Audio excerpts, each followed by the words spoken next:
What's up, guys? Welcome back to another episode here at Kibbetech. Let's see what we got going on.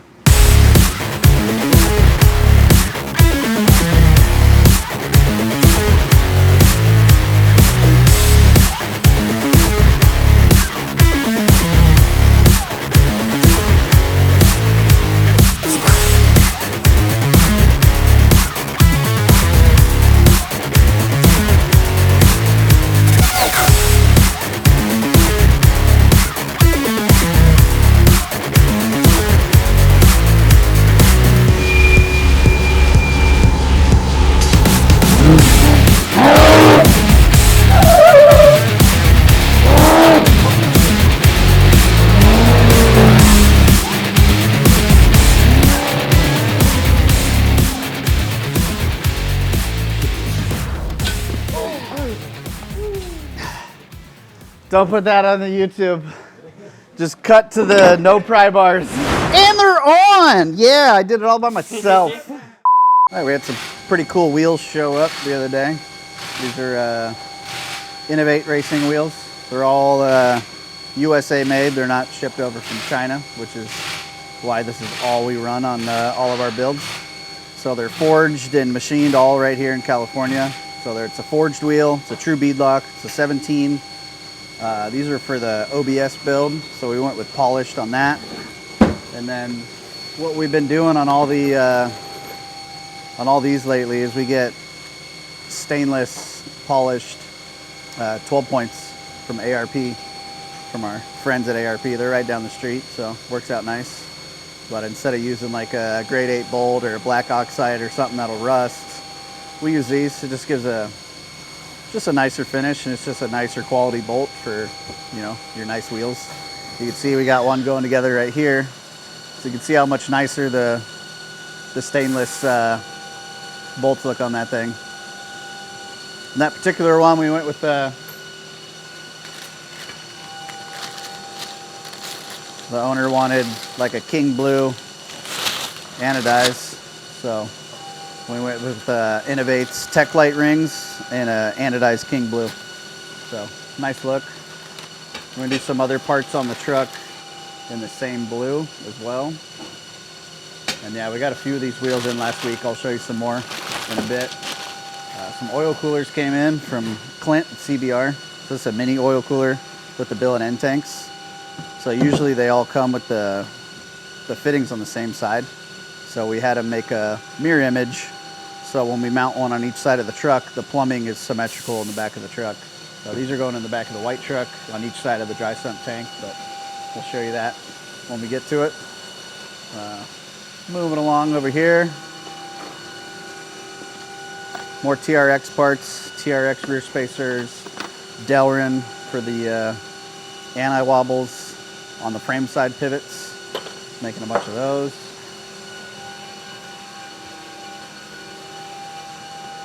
Over here, here's the finished rear arm for the TRX. So this is the lower link for the rear suspension. You can see we get pretty carried away with the tool pass and whatnot in there.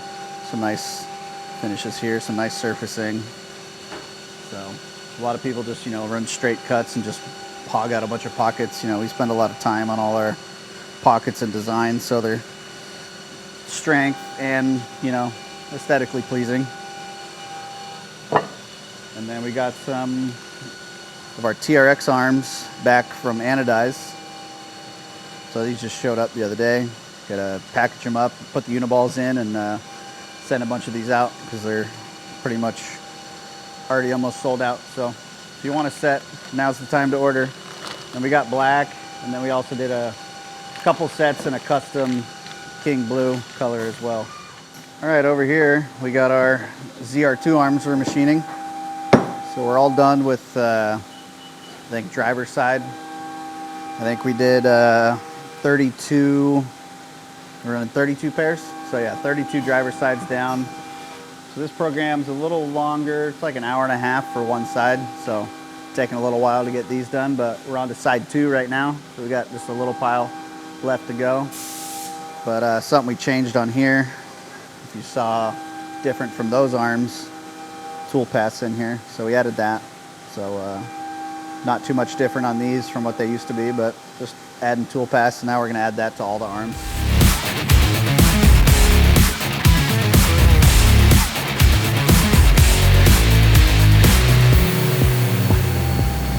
Scare them.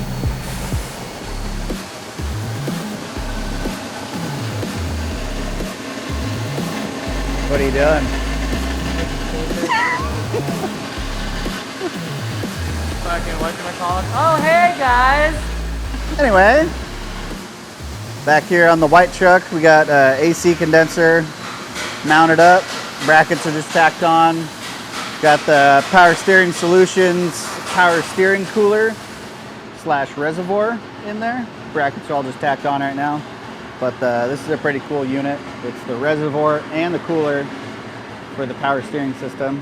So reduces all the plumbing and stuff like that, and it's just all one unit. So it's a lot easier to plumb the whole system. So we got that there. There wasn't too many spots up here where I really liked it. So I went up high right here. So at least this fan is kind of in between where these two are at, and it's not just catching all the hot air off the radiator. But we will have like a top panel up here, and then this cap will just be poking through the panel right there. And then when we do the water lines, I will run the fill cap for the radiator up off the upper water line, and I'll run it in the same spot. So there'll be symmetrical caps, because if you look at this cooler, we centered the fan in the X, but then this side of the cooler is a little bigger for the reservoir side. So that's coming along there. And then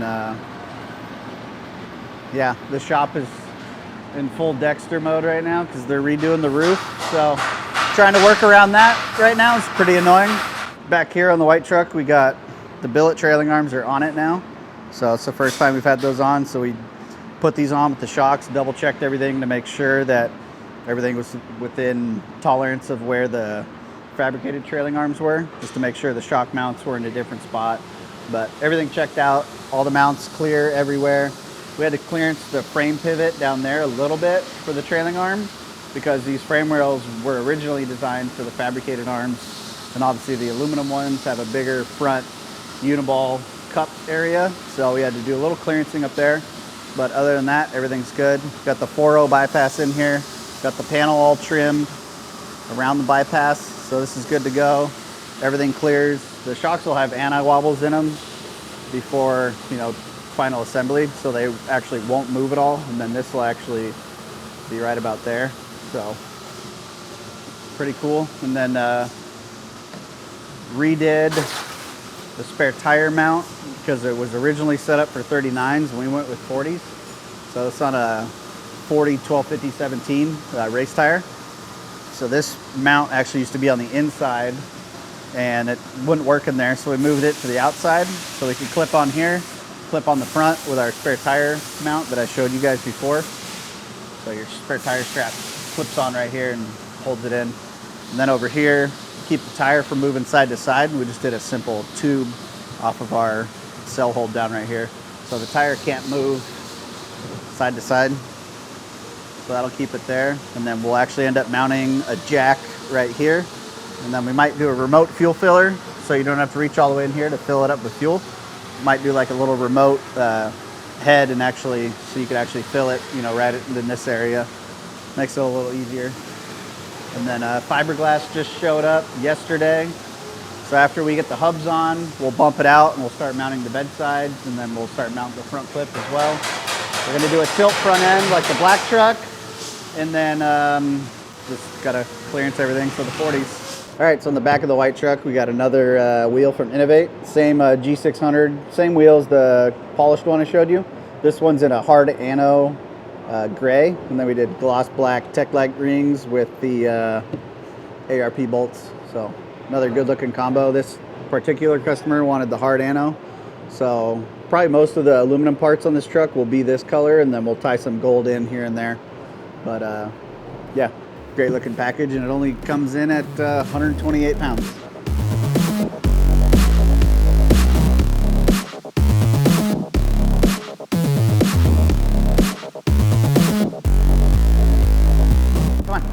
Come on.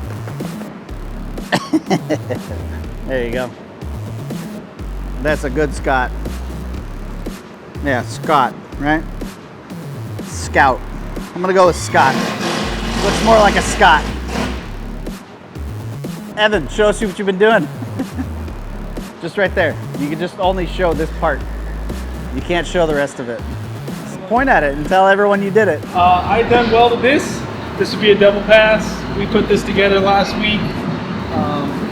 Slowly but surely. Actually, it's been going pretty quick, actually. Putting this together for, are we even allowed to say? No, okay. Not yet. It's just a weld, David. It's just a weld. That's all it is. It's just a weld on a tube chassis. It's a nice little employee spotlight with my main man, Evan. Yeah, it's been a fun week. They asked us to move the trucks, and I said that's impossible. So everything's covered in plastic right now. But here's the wheel package for Dan's truck. Another G600 Innovate wheel. This one's in a trophy truck lug pattern, so it's 6 on 6.5. And Evan's just hitting the table with a hammer to mess with me right now. He's not even doing anything. Thanks, Evan. Everyone go to his Instagram at Marcus54. I don't know. Tell him he's a nice person. So yeah, gold G600 Innovate beadlock, Tech Light ring, ARP bolts, another set of 40s. If you noticed, every truck we build gets these wheels unless whoever we're building it for has a sponsor or something, but every truck's got Innovate wheels. Those are the only ones we sell also. Over here on the Tundra, you see this big, ginormous rear bump stop. So that's a 3.0 diameter bump stop, 4-inch stroke. So Scott over here, Scout over here guarding the 2.5. So that's what was on it. And then we decided to go with the bigger bump stop. This truck is like 140 something inch wheelbase. So it's a very, very long pre-runner. Most like trophy trucks are around 125. So this thing's probably 20 inches longer than like a trophy truck. A lot of rear weight, you know, double 40s. So we figured might as well just get the bigger bump stop. We're doing the bigger bypass like I mentioned before, but you can see like that 3.0 dwarfs a 2.5. And there's probably only, I think, 1 or 2 trophy trucks that are even running that bump stop right now. So.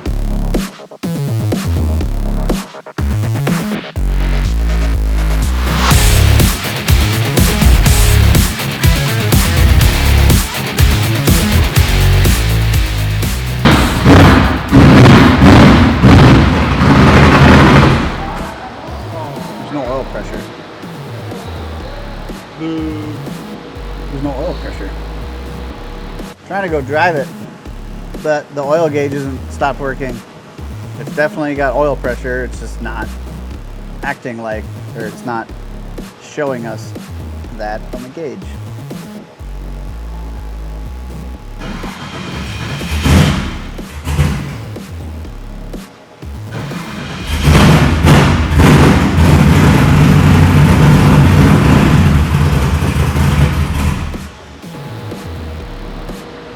Right, check that sensor.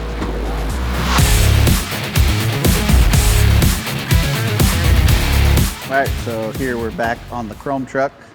Obviously it's called the chrome truck because it has a lot of chrome. But so update on this thing, it runs. We don't know if it drives yet, but I ran the transmission through the gears on the jack stands and everything works. We had an issue, the oil pressure is at 0 right now, so I'm hoping it's just the sensor. So I sent Ryan to the store to go get a new oil pressure sending unit. So we're gonna throw that in. Hopefully that's all that was, because that would suck if it didn't have any oil pressure. This is a dry sump LS7, so it's got the big like 2-gallon tank in the bed. So it has tons of oil in it, so I'm just hoping it's just that sensor. But either way, yeah, it's pretty much buttoned up. Nothing's painted or finished right now, like on the body, because it's still got to go to body and paint and then interior. So next step for this thing will be Valley Customs. Jared's gonna paint it. It's gonna be like, I don't know, it's gonna be a pretty elaborate paint job. So just have to wait and see on that. But yeah, pretty excited about this thing. It sounds insane. super rowdy. So it's got our long tube headers, X pipe, small muffler, and then it dumps out by the upper link. So it's a pretty short exhaust. So it sounds, you know, it doesn't have 20 feet of exhaust to go through. So it's pretty, it's going to be pretty weird driving it around town. It's going to be pretty loud, like a hot rod, but yeah, everything's working great. We got the power steering lines in, so we got the belt on it now. So I ran it with the belt, charges great. It's got the DC power 270 amp alternator. We had them anodize it gold. It's got the ID Designs accessory bracket on here. Power Steering Solutions power steering pump. So we bled the steering, cycled the water all the way through, got all the air bubbles out.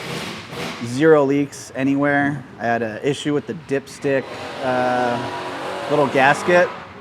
Someone put it in wrong, so it was just, once I got the transmission kind of topped off, it was just dumping out of that dipstick opening. So fixed that last night. Yeah, but everything else so far so good.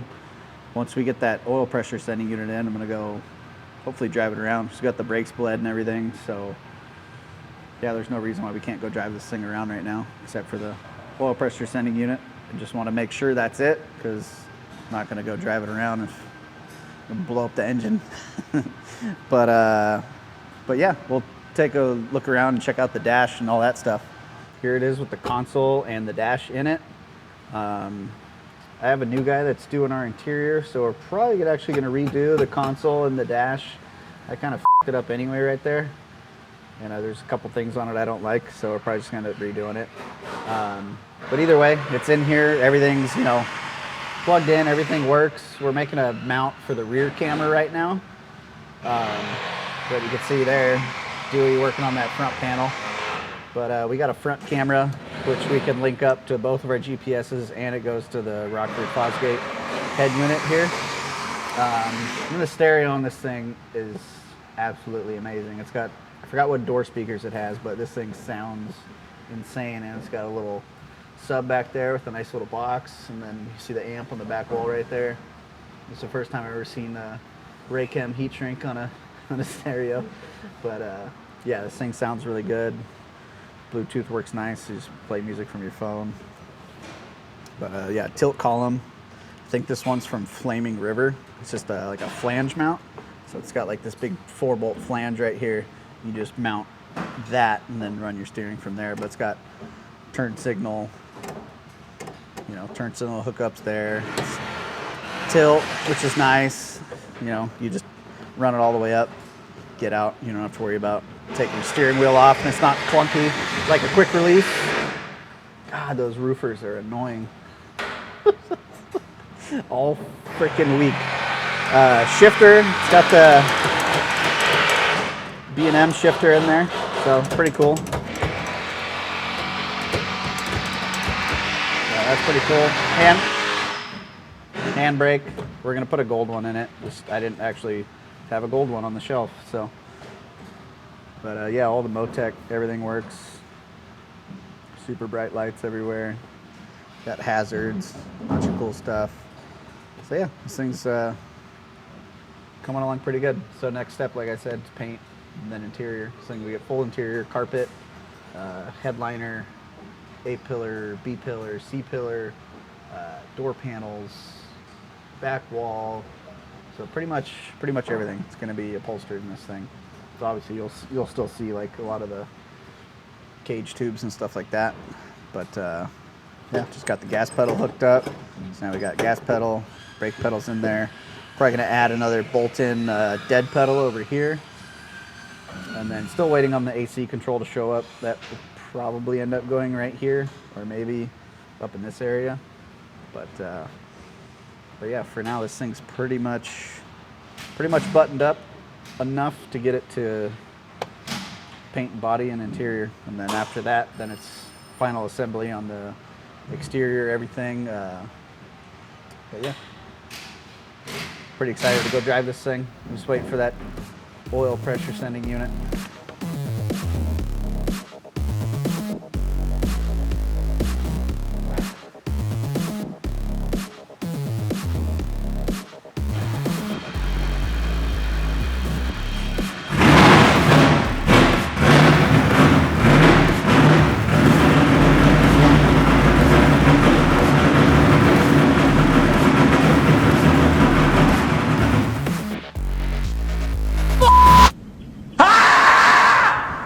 All right, so that wraps it up for today's episode. I was hoping to go drive this thing around, but we're still waiting on that oil pressure sensor. So until then, it'll just sit here and wait for me to drive it. But we'll just go drive the black truck.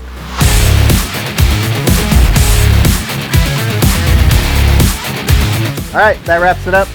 Don't forget, like, subscribe, share the page, check out our website, all that good stuff. See you later. Bye.